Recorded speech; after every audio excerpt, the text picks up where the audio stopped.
Estamos de regreso, estimado televidente. Está usted viendo Claro, Claro y Oscuro. El tema que hoy abordamos es interesante porque se trata de la opinión de diversos medios de comunicación con respecto a los nulos resultados de la visita papal en nuestro país.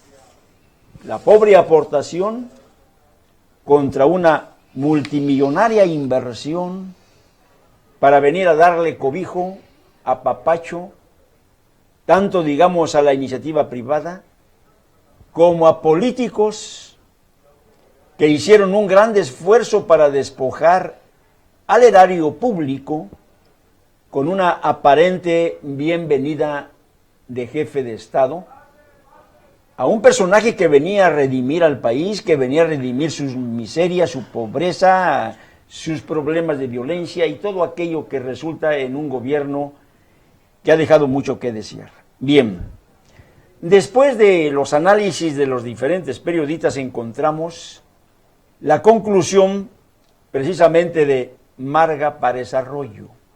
Se tambalea el catolicismo. Haces mención, Esther Castellanos, muy bien de lo que son los avances, digamos, de los grupos cristianos, en este caso, La Luz del Mundo. Y es algo, estimado televidente, que nosotros tenemos que observar. No podemos dar carpetazo, no podemos hacer caso omiso, no podemos cerrar los ojos ante una realidad en donde pareciera ser que los mexicanos estamos adormecidos o que se cumple en nosotros una sentencia bíblica de lo dicho por el Señor, que viendo no ven y que oyendo no oyen, dijo el Señor, para que no se conviertan, no crean y se conviertan, cerrando las puertas el Señor como una maldición para aquellos que, vuelvo a repetir, es el caso que se da en nuestro país, que viendo no ven o no quieren ver y oyendo no quieren tampoco oír. Pero esta es la realidad que se está viviendo en estos momentos.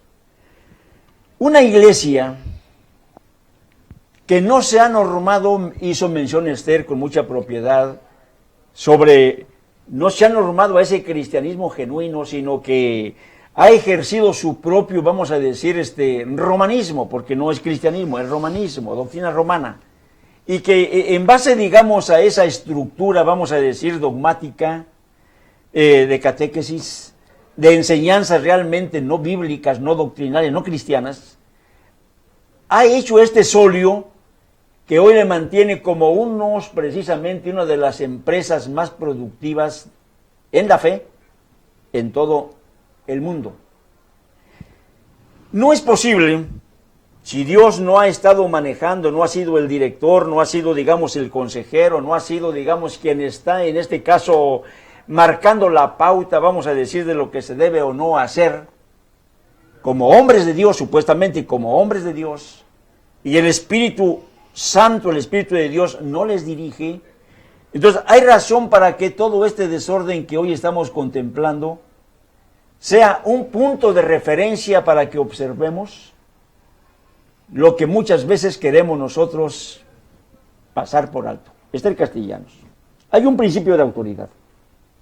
Los apóstoles tenían y se regían por ese principio de autoridad. Ellos por su ministerio nombraron, por decir así, pastores, obispos, nombraron, digamos, obreros, gente evangelizadora.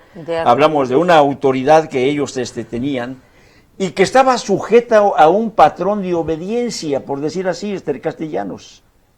La Biblia nos muestra, digamos, diversos ejemplos en donde tanto el apóstol Pedro como el apóstol Pablo, como en este caso los demás apóstoles, contaron con la ayuda de quienes llamaron para el ministerio y pusieron condiciones. ¿Cuál era, digamos, la condición para servir en el ministerio? Aquellos que deseaban obispado, había reglas, y esas reglas se cumplían.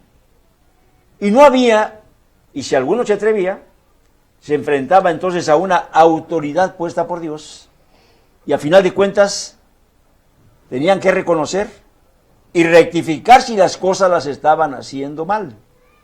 Se me hace curioso ser castellanos y yo creo que tu opinión va a ser muy valiosa. Un papa viene revestido, se le da una investidura de inefabilidad, donde su palabra no tiene equivocación. Máxima autoridad de la Iglesia, en donde lo que él dice se tiene de alguna forma que cumplir. Pero cuando los pastores castellanos no están de acuerdo con un llamado de atención como le sucedió, digamos, a Norberto Rivera, es lamentable ser castellanos porque se pierde, digamos, todo principio de autoridad. Se pierde toda unidad del Espíritu Santo. ¿Cuál sería en este caso tu opinión?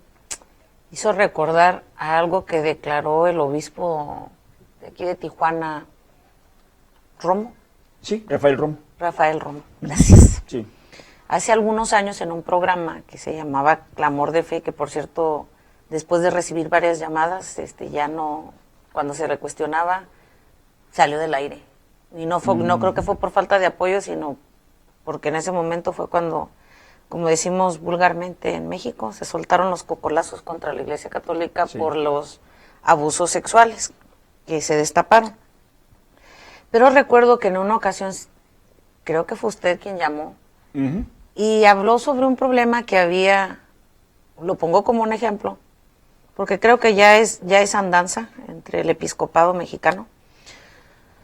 En esa ocasión recuerdo que era porque en la Ciudad de México había habido un evento de un grupo evangélico y habían utilizado en una de las pancartas una imagen de como comúnmente Jesús, pues, se conoce a Jesús, una de las tantas, ¿verdad? Y se armó el cardenal Rivera un borlote tremendo, que hasta gobernación iban a ir a parar porque ahora sí que como con la guadalupana, ¿no? Por los derechos. La demanda la hicieron en gobernación también. Y la hicieron, porque se estaban llevando la imagen. Si ellos no tuvieron... La tutela, dicen, de la imagen era de la Cristo, tutela, era lo que peleaban, exactamente. Y cuando le dicen, bueno, ¿y usted qué opina al respecto? Algo así le preguntaba a usted. ¿Por qué actuaba? No, yo no actuaría de esa manera. Entonces, ¿por qué su homólogo sí lo hizo? Y dice, bueno, es que yo en mi diócesis, yo soy obispo de aquí de Tijuana, yo en mi diócesis, yo mando. Así fue. En la de él manda. Y el Papa en la de Roma, porque él es el obispo de Roma, él manda en la de Roma.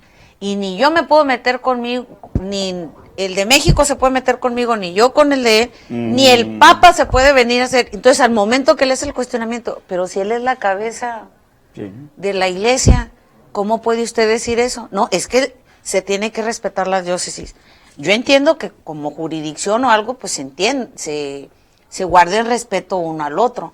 Pero si estamos hablando de que el Papa es el representante, es el obispo de obispos. Dirigido por el Espíritu elegido. Santo, que fue el cuestionamiento que se le hizo. O sea, elegido por el Espíritu Santo. Y dirigido, según ellos. Y dirigido por Dios, pues es de entenderse que el que tenía que mandarse, el apóstol de los apóstoles, príncipe, ahí entre la iglesia, ¿por qué recibir las declaraciones que hizo el cardenal, el arzobispo primado de México?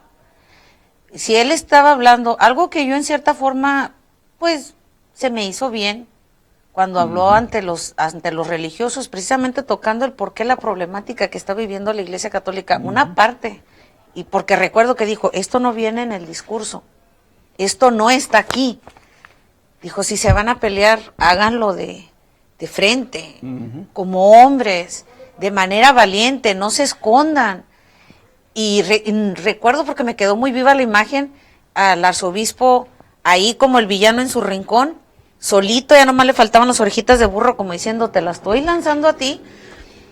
Y todos ahí, veían algunas imágenes, como algunos con la cabeza gacha, como analizando, y otros con cierta altanería y soberbia, hasta algunos hasta sonriéndose, de una manera burlona de lo que les estaba él recomendando. Así es. Decía él, salgan a las calles, hablen, evangelicen. Y en ellos una gran indiferencia. Se va el Papa. Sí. ¿Y qué sucede? sale a declarar Norberta Rivera, y entre las cosas, ¿verdad? Que se habla de que lo balconeó. No, sí, lo balconeó. Porque de acuerdo a lo que dice por haberlos reprendido, Matilde Pérez en esta parte, dice, ¿verdad? La Arquidiócesis Primada de México, si me permite leerlo, sí, adelante. Y se negó que el Papa Francisco, entre comillas, o sea, que cito textualmente, tenga alguna razón razón, para regañar a los obispos mexicanos. Se cierran las comillas. Pues esto han alentado a los feligreses para que no abandonen la fe católica y han resistido a la expansión de las comunidades protestantes de tintes carismáticos y pentecostales que se propagan sin freno en otros países, especialmente en Centroamérica. Y luego por ahí, sin definir, ¿verdad? Sostuvo el episcopado mexicano que está unido y dispuesto a hacer frente a los retos que el Papa Francisco les ha impuesto. Se destacó que los obispos, a diferencia de otras instituciones que han fallado en el cuidado y procuración del bien común, no se mordió la lengua, han acompañado al pueblo sufriente y apelado, haciendo una vida de entrega al prójimo, y le devuelven la esperanza en cada diócesis del país.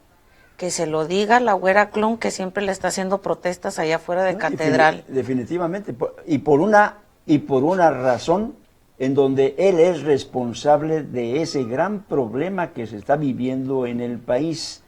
Dices tú, y con mucha razón, no solamente se inconformó, arengó. No, sí, eso es lo malo. De una manera, vamos a decir, de falta de respeto, de incomprensión, de que si es un hombre infalible y que les está dando un regaño, él se inconformó de tal manera que dijo que no tenía razón para haberles dado ese regaño. La verdad, en mi concepto, fue un manazo. A lo que se merecen, sí, fue un manazo. Porque hemos visto cuál ha sido... a lo mejor compete lo de Rosa, ¿no? Porque debió haber sido... Y suavecito. Porque si estamos viendo que, por ejemplo, el arzobispo primado de México, le vuelvo a repetir lo que hace unos momentos les decíamos, si hay moradas del perdón, ¿sabe usted lo que son las moradas del perdón? Ahí hay una en Jalisco.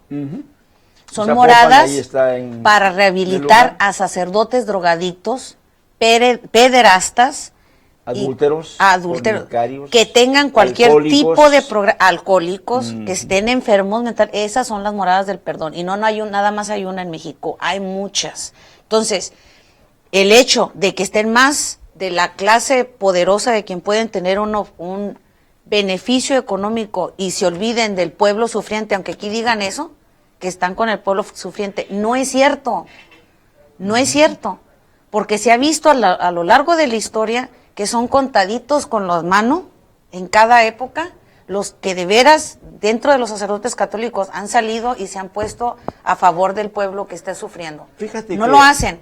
Entonces, por eso digo, es un manacito lo que les dio, una palmadita. Definitivamente. Y por eso se puso así, respingó como respingó. Imagínate, ¿no le pareció que les haya llamado la atención? Que la humildad no es una de sus virtudes más sobresalientes. No. Y aquello de manso y humilde de corazón que dijo Jesús, pues tampoco le queda. Pues no le queda.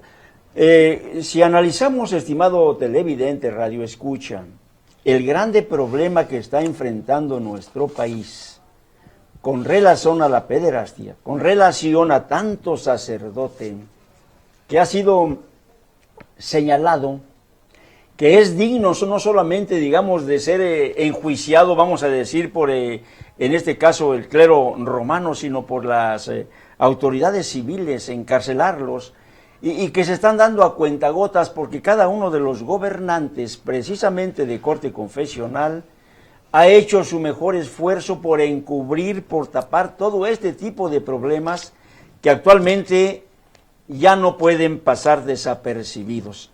Hay un México inteligente que no puede, digamos, en este caso, conformarse con las declaraciones que hace, digamos, el jefe de prensa del episcopado mexicano, tratando de salvar la imagen de Norberto Rivera. Fíjese lo que dice. Porque se cedió, Esther, ¿sí? Ah, sí, y luego dice al final de este artículo de Matilde Pérez que el episcopado dice, sin definir nombres, la Arquidiócesis Primada de México, que encabeza el cardenal Norberto Rivera Carrera, expuso que durante la visita del Papa, entre comillas, la mano de la discordia intentó poner acentos negativos, parcializando la visión de la Iglesia y trató de influir en el discurso pontificio para conseguir un efecto contrario en el público, al subrayar desafíos y tentaciones como males del episcopado. O sea, el hecho de que les haya venido a poner el dedo en el renglón fue malo.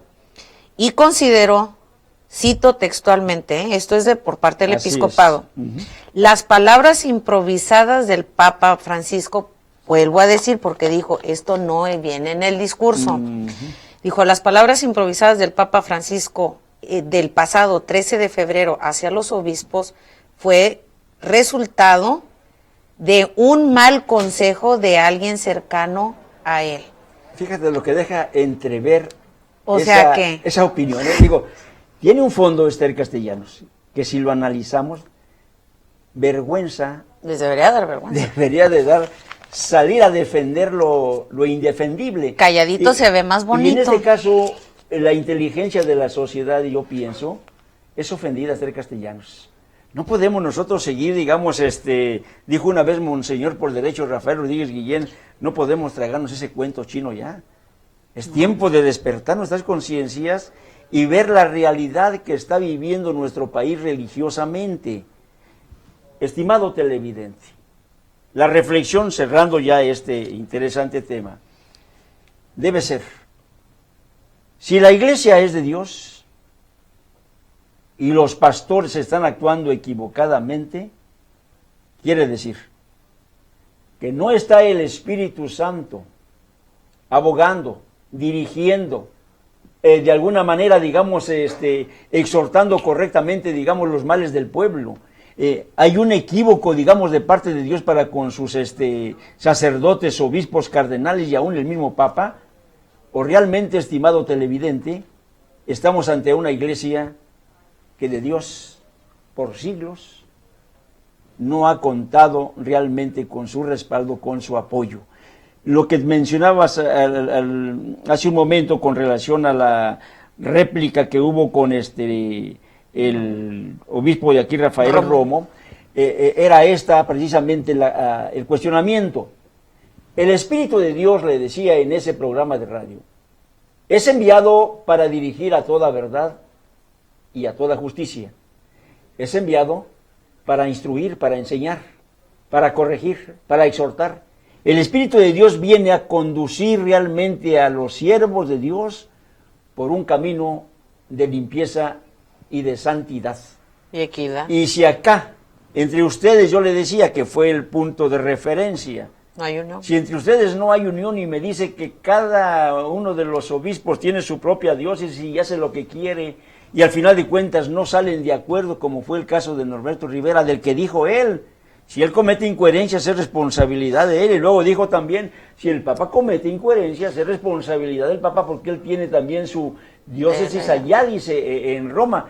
Entonces mi pregunta fue, ¿quiere decir entonces que el Espíritu de Dios no mora en ustedes para esa unidad? Y curiosamente, ya para terminar por el tiempo que nos queda, en contraposición, en Gálatas dice que cuando el apóstol Pablo y el apóstol Pedro se encontraron, así fue, aunque no habían tenido contacto entre ellos, dice que se dieron las diestras de compañía porque a pesar de que había 14 años de diferencia, casi en cuestión de trabajo, de que uno había caminado al lado del Señor y el otro por revelación, salieron de acuerdo en la doctrina. Y estos se dieron de compañía. Y estos que se eligen entre ellos, que porque se conocen, se balconean, ahí se ve.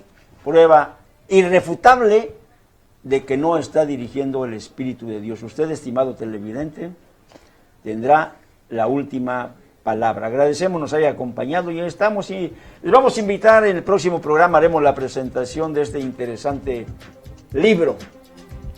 Madre Superiora Dolores Mesa, el abuso sexual del clero por irresponsabilidad y perversión de papas. En este hablamos de los extravíos sexuales desde Gregorio VII a Francisco Bergoglio con el Opioid, la pederastia, la violación de monjas, corrupción y todo lo demás que se está viviendo. Se lo recomendamos. Madre Superiora Dolores de Mesa, abuso sexual del clero por irresponsabilidad y perversión de los papas. Gracias por estar con nosotros y nos vemos en un próximo programa.